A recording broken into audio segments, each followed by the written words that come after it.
I want to just a challenge. When's the last time you woke up? I'm going to use Saturday for an example. When's the last time you woke, because generally we stay busy on the weekdays.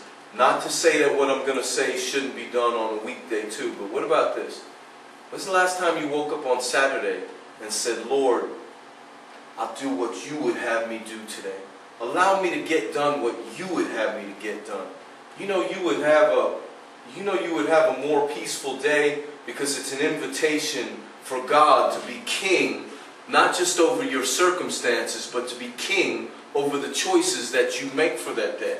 You know, we make plans all week, but do we ever ask God, what would you have me do on my day off? What would you have me? You know, I'm convinced, and I'm not trying to sound like I love to have fun. I love to tell jokes. And at times I'm fearful at times that some of my wacky humor could cause you to think some of the things I say are less serious. You understand what I'm saying? I always have that concern. But I want to say that in the middle of that, I came to the realization that we are a people who live with too much time on our hands. We're the people who live talking about how there's never enough time in a day, and the reason there's never enough time in a day is because we're not structuring our lives on what God would have us to do. You know, when I go to work in the morning, and I think it's such a blessing to be able to work with my hands, I go to work in the morning, and every time I don't submit my day to God, I got trouble that day, and I never get what I believe should be accomplished on that day. But if I turn my day to God and say, allow me to get done what you would have me to get done, you know what?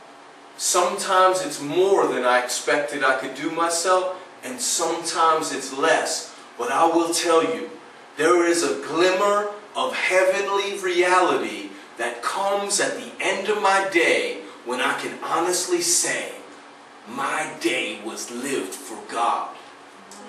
And that's the realization of church living, not a religious structure. I'm saying that there is a peace and well-being that comes even with you stepping into school in the morning. How about, going, oh, I understand school is boring. I've been there. How about a young person of God waking up in the morning, say, Lord, capture my attention with what you would have me learn today. Could you do that? Don't just give me yes. I don't even want you to answer if you don't want to. But I'm saying, every aspect of our lives, part of the perfect plan of God and His complete plan is most definitely involves His interaction with everything you do, moment by moment. Who is it out there cutting the grass during the day? Is it Jesus, or is it the born-again man of God that in Revelation Jesus says, to those that overcome, I give a new name to. A new name that's so magnificent, it can't even be spoken in this realm. I don't know about you, but that's the kind of living. You could call me Johnny Sassafrasa Cisco. Because my new name is glorious, and it's got fun and excitement and an adventure all wrapped up in my name. We've run through life running around. How many people been bored this week? Feel like life's humdrum, same old, same old. Living with the reality of God's. Do you understand that of all the people in the earth, God chose you to be part of His plan? He chose you for the completion of His plan. Is that supposed to bring some responsibility in your life? Yes. Is it supposed to be overwhelming? Only when you're in the natural. Only in the natural does it seem like an impossibility. What is it that you should be doing differently day by day, living in the reality of God's plans and purposes? After all, every single day, Monday through Sunday, you're being forced into the reality of the numbering of days that came from God Himself. That was something we were talking about before you guys got here. You know, there's nothing in science makes sense why there's 7 days in a week except God called it that. How about this? Is it possible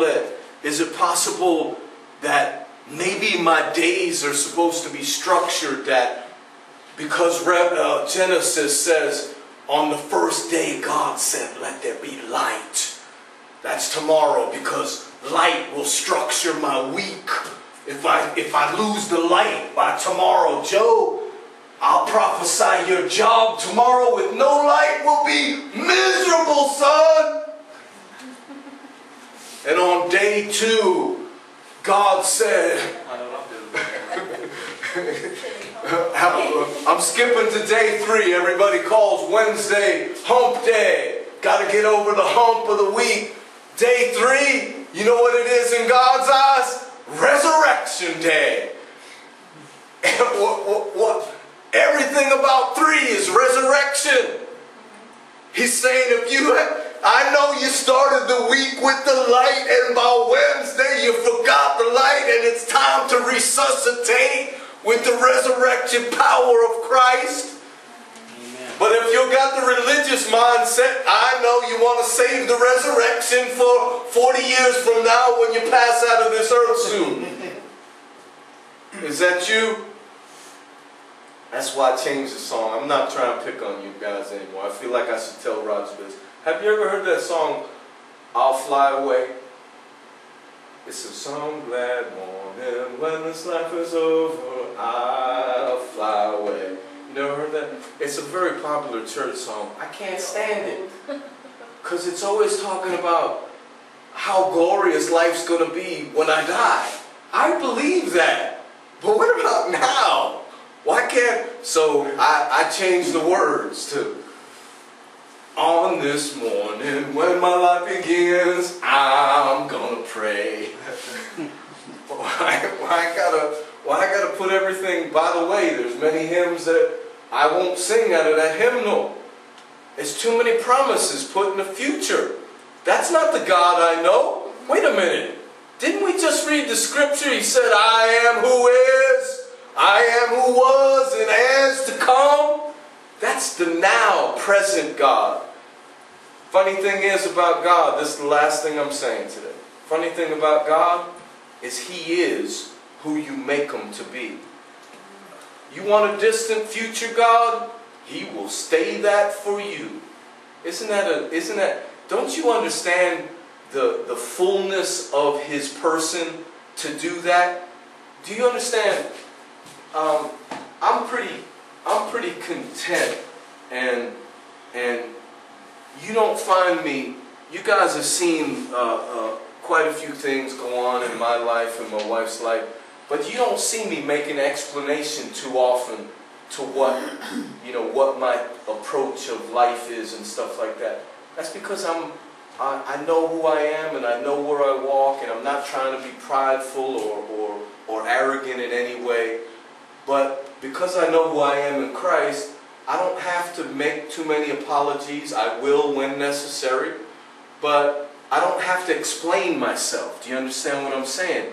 If you think that I'm shrewd or knuckleheaded, that's your prerogative. I'm not going to explain that until you see me in a different light. You can't see me in a different light. Nothing I can say is going to change until you change your perspective. Well, I'm only explaining that from a man's perspective because God's Word says that, in fact, about Him. He said, to the shrewd, I show myself as shrewd. If you think that God is an angry-fisted, wanting to put His foot in your behind every time you make a wrong turn,